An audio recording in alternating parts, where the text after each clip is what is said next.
বলিউডের কুইন খ্যাত কঙ্গনা রানাউত নাকি সিনেমা জগৎকে চিরতরের জন্য বিদায় জানাবেন, এ কথা নিয়ে নিজেই মুখ খুলেছেন তিনি। অথচ বলিউডে তার হিট সিনেমার সংখ্যা নেহাত কম নয়। কিন্তু হঠাৎ কি হলো অভিনেত্রীর? ভারতীয় সংবাদ মাধ্যম বলছে রাজনীতিতে পা রেখে উঠছেন বলিউড কুইন। চলমান লোকসভা নির্বাচনে ক্ষমতাসীন দল বিজেপি প্রার্থী হয়েছেন তিনি।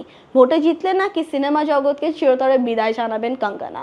সম্প্রতি এক সাক্ষাৎকারে অভিনেত্রী জানিয়েছেন হিন্দি ফিল্ম ইন্ডাস্ট্রিকে ভুয়া মনে করেন তিনি, তাই নির্বাচনে জিতলে সক্রিয় রাজনীতির দিকেই ঝুঁকবেন নায়িকা। এদিকে নিজের শহর মান্ডি থেকেই পদ্মর প্রার্থী হয়েছেন কঙ্গনা। গত মঙ্গলবার মনোনয়ন জমা দিয়েছেন তিনি।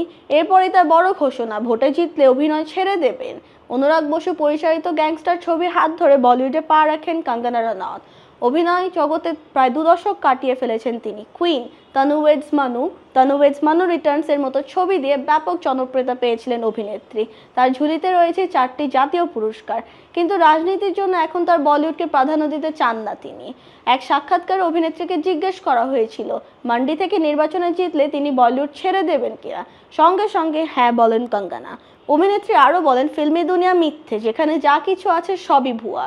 এদিকে আপাতত প্রচার নিয়ে ব্যস্ত হিমাচলের এই প্রার্থী। তবে বরাবরই বেফাঁস মন্তব্যের জন্য হামেশা চর্চায় থাকেন অভিনেত্রী।